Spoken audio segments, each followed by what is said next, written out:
Those of you that want to run away and do relocation, you don't need to relocate. You can sit down here and do remote work, and you'll be earning dollars in Ghana.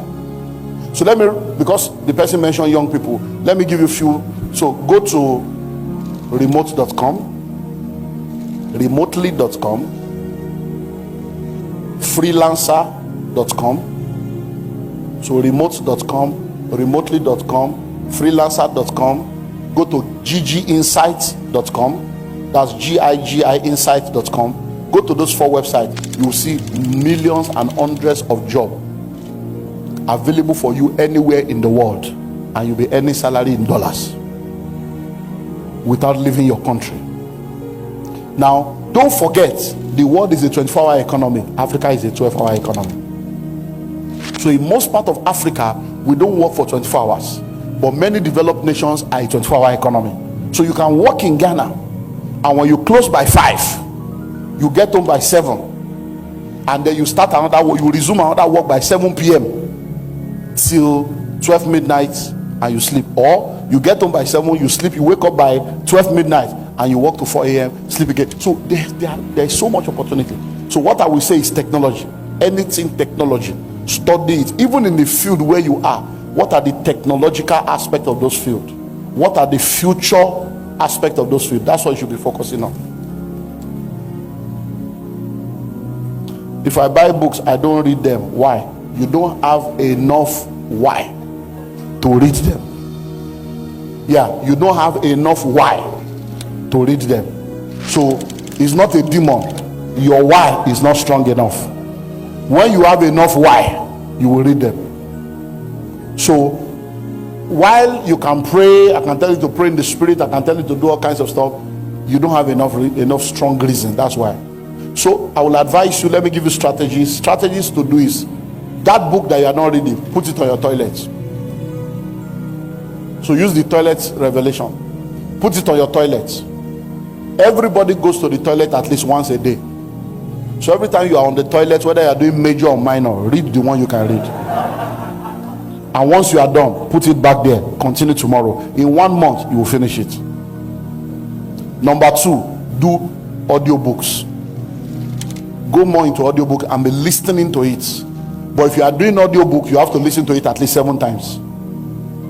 By the time you listen to it over and over again, then it becomes, because listening, when you are reading is a level, when you are listening is another level, when you are seeing is another level. So in the realm of education, the things that stick more are the things that activate your reading, hearing, and seeing faculty. So one of the things that can help you to activate those 3 when you are reading book is to read aloud. So when you want to read a book now, for instance, okay, can I have your book, please?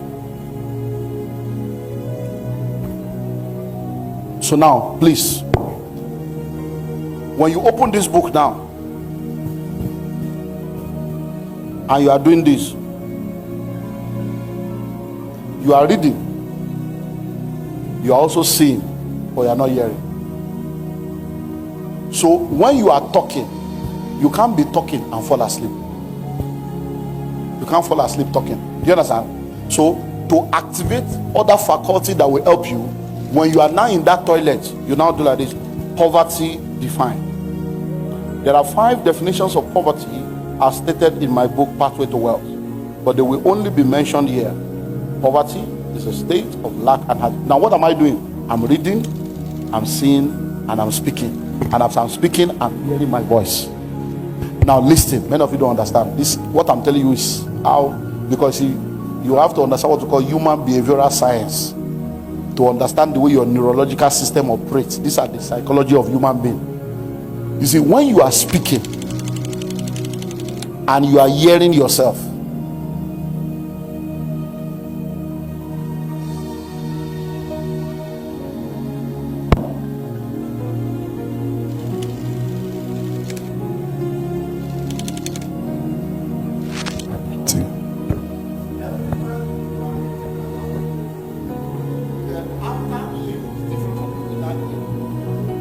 So every time you are reading aloud, the voice you are hearing is not the voice that is speaking. You know, it's a mystery. But by the time you record it and listen, is that my voice? Because what you were hearing is different from what you will now hear when it's recorded. That's to show you that by the time you are reading, it's recorded. And that's why when you are now reading, another thing you can do is to have a pen and begin to mark and underline and take notes. You see, as you add your hand to it, you have entered the fourth dimension, because everything you use your hand to mark is inscribed on your subconscious mind. When you need to recall it, you will see the exact page, the exact line. It will come back to you. It's called memory recall. That's the way your mind works. Because your mind has three windows. It has the memory window, the contemplation window, and the imagination window. When you open the memory, you can replay the past. When you open the contemplation, you can think analytically and make reasonable decisions. When you open the imagination window, you can dream, fantasize, and come back and decide to go there. Do you get it now? And that's the way the prophetic works. So the prophetic is, now I've told you what happens in the mind. So you have three windows. Now in your spirit, there is a spiritual window. The prophetic is opening the spiritual window to receive divine signals that you can now communicate to somebody physically.